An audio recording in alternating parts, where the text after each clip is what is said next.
தமிழ் உள்ளங்களுக்கு வணக்கம். ஒரு விஷயத்தை தயவு செய்து கருத்தில் கொள்ளுங்க.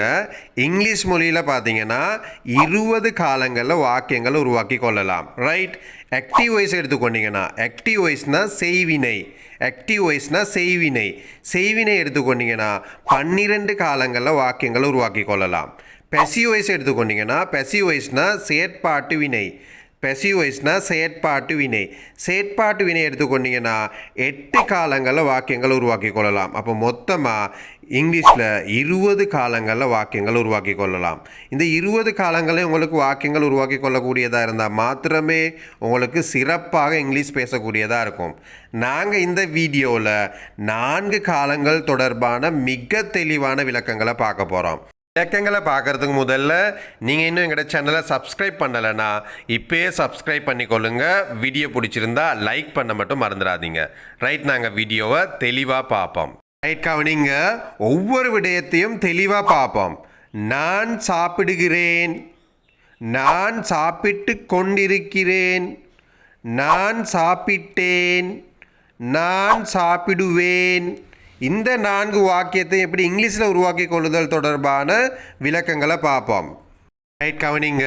ஒவ்வொரு விடயத்தையும் தெளிவாக பார்ப்போம். நான் சாப்பிடுகிறேன் எப்படி சொல்லுவீங்க? நான் சாப்பிடுகிறேன். நான் ஐ. சாப்பிடுகிறேன்னா ஈட். I eat. நான் சாப்பிடுகிறேன். I eat. நான் சாப்பிடுகிறேன்.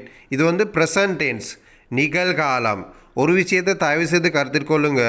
ஒரு விஷயத்தை வழக்கமாக செய்கிறீங்களா இருந்தால், நாளாந்தம் பழக்கமாக செய்கிறீங்களா இருந்தால் உங்களுக்கு ப்ரெசன்ட் டென்ஸில் இந்த வாக்கியத்தை உருவாக்கி சொல்லலாம். நீங்கள் என்னப்பா காலையில் சாப்பிடுவீங்க அப்படின்னு கேட்டால், நான் காலையில் சோறும் கறியும் சாப்பிடுவேன். தொடர்ந்து சோறும் கறியும் வழக்கமாக சோறும் கறியும் சாப்பிடுவேன் எப்படி சொல்லுவீங்க? I eat rice and curries. I eat நான் சாப்பிடுகிறேன். ரைஸ் அண்ட் கரீஸ் சோறும் கறியும்.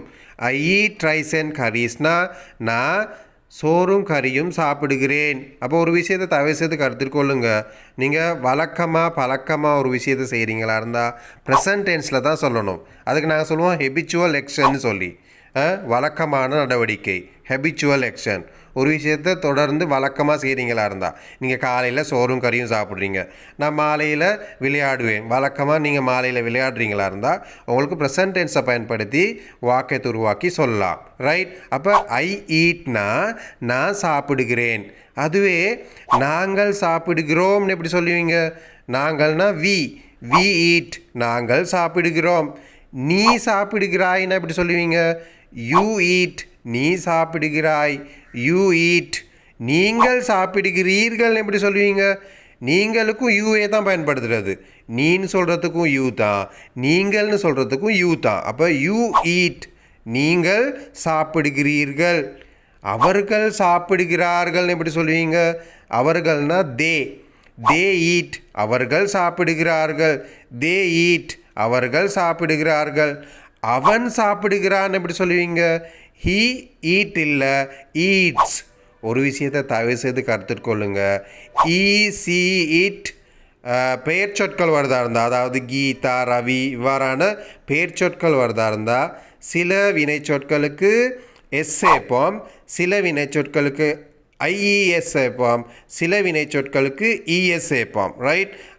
இது தொடர்பான விளக்கங்களை ஏனைய வீடியோவில் பார்ப்போம். இப்போ நீங்கள் ஞாபகம் வச்சுக்கோங்க, ஹீயோட ஹீட்ஸ்ன்னு தான் பயன்படுத்தணும். He eats. அவன் சாப்பிடுகிறான். She eats. அவள் சாப்பிடுகிறாள். சீனா அவள். She eats. அவள் சாப்பிடுகிறாள். It eats. அது சாப்பிடுகிறது. It eats. அது சாப்பிடுகிறது. ரவி ஈட்ஸ். ரவி சாப்பிடுகிறான். ரவி ஈட்ஸ். ரவி சாப்பிடுகிறான். அப்போ ஒரு விஷயத்தை தயவு செய்து கருத்தில் கொள்ளுங்க. சி ஈட் ஏதாவது பெயர்ச்சொல், ரவி, கீதா அப்படி பெயர்ச்சொற்கள் வரதா இருந்தால் சில வினைச்சொற்களுக்கு எஸ் சேர்ப்போம், சிலதுகளுக்கு இஎஸ் சேர்ப்போம், சிலதுகளுக்கு ஐஇஎஸ் சேர்ப்போம். ரைட். கவனிங்க. நான் சாப்பிட்டு கொண்டிருக்கிறேன். நான் சாப்பிட்டு கொண்டிருக்கிறேன் எப்படி சொல்லுவீங்க? நீங்கள் இப்போ சாப்பிட்டு கொண்டிருக்கிறீங்களா இருந்தால், நான் இப்போ கற்பித்து கொண்டிருக்கிறேன், நான் இப்போ கேட்டுக்கொண்டிருக்கிறேன், நம்ம இப்போ செஞ்சு கொண்டிருக்கிறோமா இருந்தால் இந்த வாக்கியத்தை பயன்படுத்தலாம். இது ப்ரெசன்ட் கண்டினியூவஸ் டென்ஸ். நான் சாப்பிட்டு கொண்டிருக்கிறேன். எப்படி இந்த வாக்கியத்தை உருவாக்கி கொள்வீங்க? நான் ஐயோட நல்லா ஞாபகம் வச்சுக்கோங்க, ஹெல்பிங் வேர்புன்னு பயன்படுத்தணும். ஐ ஆம், ஐயோட ஆம் யூஸ் பண்ணுங்க. ஐ ஆம். ஈட்டுக்கு ஐஎன்ஜி போமா பயன்படுத்துங்க. ஈட்டிங் ஐஎன்ஜி போம் பயன்படுத்தணும். ஈட்டோட ஐஎன்ஜி போம் பயன்படுத்தணும். அப்போ ஈட்டிங். ஐ ஆம் ஈட்டிங், நான் சாப்பிட்டு கொண்டிருக்கிறேன். ஐ ஆம் ஈட்டிங், நான் சாப்பிட்டு கொண்டிருக்கிறேன். ரைட். ஐயோட ஆம் யூஸ் பண்ணணும். வியோட ஆ யூஸ் பண்ணணும். யூவோட ஆ யூஸ் பண்ணணும். தேயோடையும் ஆ யூஸ் பண்ணணும். ஈசி இட் ஏதாவது பெயர் சொல்ல இருந்தால், ரவி கீதா பெயர் சொல்ல இருந்தால் ஈஸ் யூஸ் பண்ணணும். நல்ல ஞாபகத்தில் வச்சுக்கோங்க. ஐயோட ஆம், வியோட ஆ, தேயோட ஆ, யூவோட ஆ, சிஇ இட் ஏதாவது பெயர் ரவி கீதா பெயர் சொல்ல இருந்தால் ஈஸ் யூஸ் பண்ணணும். ரைட். கவனிங்க. நான் சாப்பிட்டு கொண்டிருக்கிறேன். ஐ ஆம் ஈட்டிங். நாங்கள் சாப்பிட்டு கொண்டிருக்கிறோம். We are eating. வியோட ஆ யூஸ் பண்ணணும். We are eating. நீங்கள் சாப்பிட்டு கொண்டிருக்கிறீர்கள். You are eating. யூவோடைய ஆ யூஸ் பண்ணணும். அவர்கள் சாப்பிட்டு கொண்டிருக்கிறார்கள். They are eating. அவன் சாப்பிட்டு கொண்டிருக்கிறான். ஹீயோட ஈஸ் தான் யூஸ் பண்ணணும். He is eating.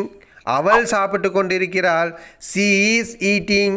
அது சாப்பிட்டு கொண்டிருக்கிறது. It is eating. ரவி சாப்பிட்டு கொண்டிருக்கிறான். Ravi is eating. ரைட். கவனிங்க. நான் சாப்பிட்டேன். இறந்த காலத்தில், அதாவது பாஸ்ட் டென்ஸில் இந்த வாக்கியத்தை எப்படி உருவாக்கி கொள்வது? நான் ஐ. சாப்பிட்டேன்னா ஏட். ஈட் த இறந்த கால வினைச்சொல்ல பயன்படுத்தணும். ஈட் த இறந்த கால வினைச்சொல் ஏட். I ate. நான் சாப்பிட்டேன். I ate rice and curries. நான் சோறும் கறியும் சாப்பிட்டேன். ஒரு விஷயத்தை தயவு செய்து கருத்தில் கொள்ளுங்க. நான் சாப்பிட்டேன்னா ஐ ஏட். நாங்கள் சாப்பிட்டோன்னா வி ஏட். நீங்கள் சாப்பிட்டீர்கள்னா யூ ஏட். அவன் சாப்பிட்டான்னா ஹீ ஏட். அவள் சாப்பிட்டாள்னா சி ஏட். அது சாப்பிட்டதுன்னா இட் ஏட். ரவி சாப்பிட்டான்னா ரவி ஏட். எந்த சப்ஜெக்டாக இருந்தாலும், எந்த இழுவாயாக இருந்தாலும் நாங்கள் ஏட்டை தான் பயன்படுத்துவோம். அதில் எந்த மாற்றமும் இருக்காது. ரைட். நான் சாப்பிடுவேன். நான் சாப்பிடுவேன்னு எதிர்காலத்தில் எப்படி சொல்லுவீங்க? ஐயோட வில் யூஸ் பண்ணணும். ஐ வில் ஈட். நான் சாப்பிடுவேன். ஐ வில் ஈட். நான் சாப்பிடுவேன். வில்லுக்கு பிறகு வினைச்சொல்லானது பேஸ் ஃபார்மில் காணப்படணும். ஆரம்ப நிலை வினைச்சொற்கள் தான் பயன்படுத்துகிறது. ஈட், ப்ளே, சிங், டான்ஸ் இவ்வாறான. ஐ வில் ஈட்னா நான் சாப்பிடுவேன். நான் சோறும் கறியும் சாப்பிடுவேன்னா I will eat rice and curries. நான் விளையாடுவேன் எப்படி சொல்லுவீங்க? I will play. நான் பாடுவேன் எப்படி சொல்லுவீங்க? I will sing. நான் ஆடுவேன் எப்படி சொல்லுவீங்க? I will dance.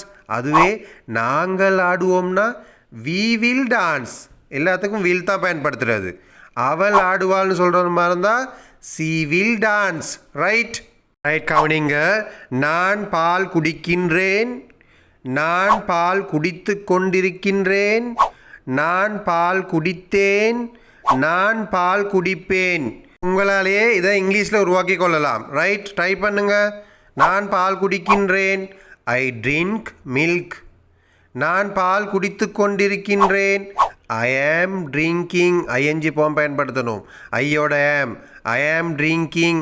நான் பால் குடித்து கொண்டிருக்கின்றேன். நான் பால் குடித்தேன். ஐ ட்ராங்க் மில்க். ஐ ட்ராங்க் மில்க்.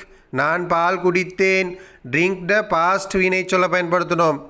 இறந்த கால வினைச்சொல்ல பயன்படுத்தணும். அப்போ நான் பால் குடித்தேன் எப்படி சொல்லுவீங்க? I drank milk. நான் பால் குடிப்பேன் எப்படி சொல்லுவீங்க? I will. வில்ல பயன்படுத்தணும். I will drink milk. I will drink milk. வில்லுக்கு பிறகு வினைச்சொல்லானது பேஸ் ஃபார்மில் காணப்படணும். I will drink milk. Right. Right. கவனிங்க. நான் இப்போ உங்களுக்கு ஒரு கேள்வி ஒன்று தர போகிறேன். நீங்கள் இங்கிலீஷில் உருவாக்கி கட்டாயமாக கமெண்ட் பண்ணுங்கள். நான் விளையாடுகிறேன். நான் விளையாடுகிறேன். நான் விளையாடி கொண்டிருக்கிறேன். நான் விளையாடி கொண்டிருக்கிறேன். நான் விளையாடினேன். நான் விளையாடினேன். நான் விளையாடுவேன். நான் விளையாடுவேன். இந்த 4 வாக்கியங்களையும் இங்கிலீஷில் உருவாக்கி கட்டாயமாக கமெண்ட் பண்ணுங்கள். ஓகே ஃப்ரெண்ட்ஸ், இன்றைக்கு நாங்கள் மிக முக்கியமான வாக்கியங்கள் தொடர்பான தெளிவான விளக்கங்களை பார்த்தோம். இன்றைக்கி வீடியோ உங்களுக்கு பிரயோசனமாக இருந்தால் கட்டாயமாக உங்களோட ஃப்ரெண்ட்ஸுக்கு ஷேர் பண்ணுங்கள். மீண்டும் ஒரு சிறப்பான வீடியோவில் சந்திக்கும் வரை நன்றி, வணக்கம்.